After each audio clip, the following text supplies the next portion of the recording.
उन्हाळ्याच्या दिवसात वेरूळच्या लेण्यांना भेट द्यावी का हे सांगण्यापूर्वी हा व्हिडिओ मार्च महिन्यातील दुसऱ्या आठवड्यातला सकाळी 11 वाजताच आहे हे इथं सांगणं महत्त्वाचं आहे. मार्चपासून उन्हाचा चटका जाणवू लागतो. शाळांच्या परीक्षांचा काळ आणि मार्च एंडमुळे वर्दळ रोडावते. मार्चचे पहिले 2 आठवडे तसे सुसह्य असतात. नंतरचे उन्हाळ्याचे दिवस म्हणजेच मार्च, एप्रिल, मे आणि जून हे महिने कसोटी पाहणारे असतात. या काळात लेणी पाहायची असतील तर सकाळी गेट उघडताच लेणी पाहायला सुरुवात करून सकाळी 11पर्यंत लेणी पाहिल्यास उन्हाचा फारसा त्रास होत नाही. दुपारनंतर उन्हे उतरल्यावर देखील आपण लेण्यांना भेट देऊ शकतो. मार्च महिना हा या लेण्यांसाठी विशेष असतो, कारण मार्च महिन्यात स्थापत्य आणि खगोलशास्त्राचा अद्भुत चमत्कार म्हणावासा किरणोत्सव लेणी क्रमांक 10 मध्ये घडून येतो.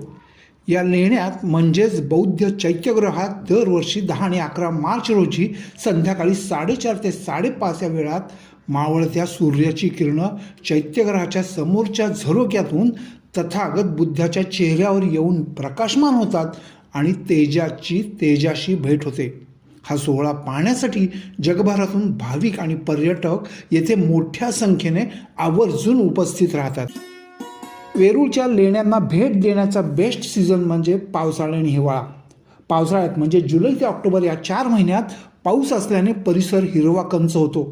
तापमान उन्हाळ्यापेक्षा कमी असल्याने वातावरण सुखद असते.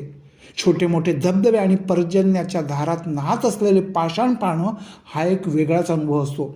या कालावधीत पर्यटकांची गर्दी तुलनेनं कमी असल्याने लेणी शांतपणे पाहता येतात आणि या अद्भुत वास्तुशिल्पाची विलक्षण अनुभूती घेता येते. हिवाळ्यात म्हणजेच नोव्हेंबर ते फेब्रुवारी हा थंडीचा काळ एकूणच पर्यटनासाठी सुखद असतो. दिवाळी ते नाताळ इथं पर्यटकांची खूपच वर्दळ असते. शाळा महाविद्यालयांच्या सहली येत असतात. भारतातीलच नव्हे तर जगभरातून पर्यटक, अभ्यासक यांची प्रचंड गर्दी होते. मोठ्या रांगा लागतात आणि परिसरातील गोंगाटाचा त्रास होऊ शकतो.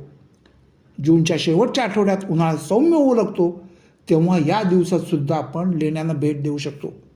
मार्गदर्शक अथवा गाईड अवश्य करावा, अन्यथा नुसतंच बघणं होतं, लेण्याचं वैभव उपभोगता येत नाही.